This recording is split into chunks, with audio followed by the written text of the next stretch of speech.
ನಕ್ಷತ್ರದಂತೆ ಹೊಳೆಯಬೇಕಂದ್ರೆ ಮೊದಲಿಗೆ ಅಗ್ನಿ ಪರೀಕ್ಷೆಯಲ್ಲಿ ದಾಟು ಹೋಗಲೇಬೇಕು. ಜೀವನ ಪೂರ್ತಿ ನಗಬೇಕಂತಂದರೆ ಮೊದಲಿಗೆ ಅಳಲೇಬೇಕು. ನಮಸ್ಕಾರ ಸ್ನೇಹಿತರೆ, ವೆಲ್ಕಮ್ ಬ್ಯಾಕ್. ನಾನಿವತ್ತು ನಿಮಗೆ ಅಪಮಾನ ಮಾಡಿದವರ ಮುಂದೆ ಶೇಡನ್ನು ಹೇಗೆ ತೀರಿಸಿಕೊಳ್ಳಬೇಕು ಎಂಬ ಟಿಪ್ಸ್ ಬಗ್ಗೆ ಶೇರ್ ಮಾಡುವೆ.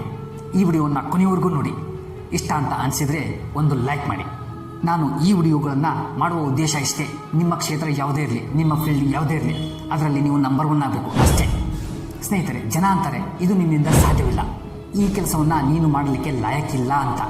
ಆ ಜನ ನಿನ್ನನ್ನು ಲೂಸರ್ ಅಂತ ತಿಳಿದಿದ್ದಾರೆ. ತಮ್ಮನ್ನು ತಾವು ನಿಮಗಿಂತ ದೊಡ್ಡವರು ಅಂತ ತಿಳ್ಕೊಂಡಿದ್ದಾರೆ. ತಮ್ಮನ್ನು ತಾವು ಹೀರೋ ಅಂತ ತಿಳ್ಕೊಂಡಿದ್ದಾರೆ.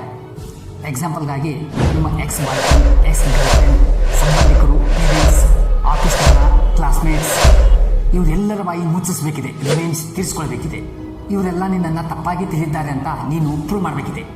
ಇವರಿಗೆ ನೀನು ತೋರಿಸ್ಕೊಡ್ಬೇಕು ಇವರ ವಿಚಾರ ಶಕ್ತಿ ಯಾವ ಮಟ್ಟದಲ್ಲಿದೆ, ಅದಕ್ಕಿಂತ ದೊಡ್ಡ ಮಟ್ಟದಲ್ಲಿ ನಿನ್ನ ಗೇಮ್ ಇದೆ, ನಿನ್ನ ವಿಚಾರ ಇದೆ, ನಿನ್ನ ಪ್ಲ್ಯಾನ್ಸ್ ಇದೆ ಅಂತ. ಯಾವಾಗ ನೀನು ಇದನ್ನು ಮಾಡ್ತೀನಿ ಅಂತ ಅಂತೀಯೋ ಆವಾಗ ಇದೇ ಜನ ಅಂತಾರೆ ಇದು ನಿನ್ನಿಂದ ಸಾಧ್ಯವಿಲ್ಲ, ಸುಮ್ಮನೆ ಬಿದ್ದಿರು. ಜನ ಆವಾಗಲೂ ಮಾತಾಡ್ತಿದ್ರು, ಜನ ಇವಾಗಲೂ ಮಾತಾಡ್ತಾರೆ, ಜನ ಮುಂದೆನೂ ಮಾತಾಡ್ತಾರೆ. ಆದರೆ ಸ್ನೇಹಿತರೆ, ನಿಮ್ಮೊಳಗೆ ಎಂಥ ಕಾನ್ಫಿಡೆನ್ಸ್ ಇರಬೇಕಂತಂದರೆ ಒಂದಿನ ಅವರು ನಿಮ್ಮ ಎದುರಿಗೆ ಬಂದಾಗ ಅವ್ರಿಗೆ ಅನಿಸ್ಬೇಕು, ನಿಮ್ಮನ್ನು ನೋಡಿ ಇವನಿಗಿಂತ ನಾನು ದೊಡ್ಡ ಸಕ್ಸಸ್ಸನ್ನು ಪಡಿಬೇಕು ಅಂತ. ನಿನ್ನನ್ನು ನಿಲ್ಲಿಸುವ ಹಕ್ಕು ಯಾರಿಗೂ ಇಲ್ಲ. ನಿನ್ನ ಲಿಮಿಟನ್ನು ನೀನೇ ನಿರ್ಧರಿಸು. ಅವ್ರು ಯಾರಾಗ್ತಾರೆ ಆ ಲಿಮಿಟನ್ನು ನಿರ್ಧರಿಸೋಕೆ ನಿನ್ನ ಲಿಮಿಟನ್ನು ಕ್ರಾಸ್ ಮಾಡು. ನಿನಗೆ ಯಾವ ಕೆಲಸ ಇಷ್ಟ ಅನಿಸುತ್ತೋ ಅದನ್ನೇ ಮಾಡು. ಜನ ಏನು ಬೇಕಾದ ಮಾತಾಡಲಿ, ಅದರ ಬಗ್ಗೆ ಗಮನ ಕೊಡಲೇಬೇಡ.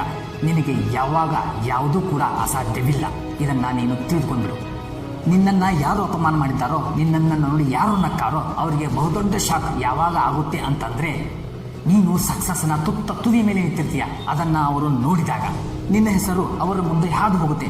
ಆವಾಗ ಅದನ್ನು ಅವರು ಕೇಳಿದಾಗ ಇದೇ ನಿಜವಾದ ರಿವೆಂಜ್ ಅಂದರೆ, ಇದೇ ನಿಜವಾದ ಸೇಡಂದರೆ. ಒಂದಿನ ಇತ್ತು ಜನ ನಿಮ್ಮನ್ನು ನೋಡಿ ನಗ್ತಾ ಇದ್ರು. ಒಂದಿನ ಬರುತ್ತೆ ಜನ ನಿಮ್ಮನ್ನು ನೋಡಿ ನೋಡ್ತಾನೇ ಇರ್ತಾರೆ.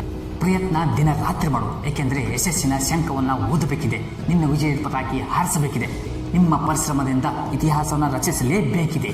ಇಂಥ ಜನರೊಂದಿಗೆ ಶೇಡನ್ನು ಹೇಗೆ ತೀರಿಸ್ಕೊಳ್ಬೇಕಿದೆ. ಐ ಹೋಪ್ ಈ ವಿಡಿಯೋ ನಿಮಗೆ ಇಷ್ಟ ಆಗಿದೆ ಅಂತ ಭಾವಿಸ್ತೀನಿ. ಈ ವಿಡಿಯೋವನ್ನು ಇಲ್ಲಿವರೆಗೂ ನೋಡೋದಕ್ಕಾಗಿ ಧನ್ಯವಾದಗಳು. ಜೈ ಹಿಂದ್, ಜೈ ಕರ್ನಾಟಕ, ಜೈ ಭಾರತ್.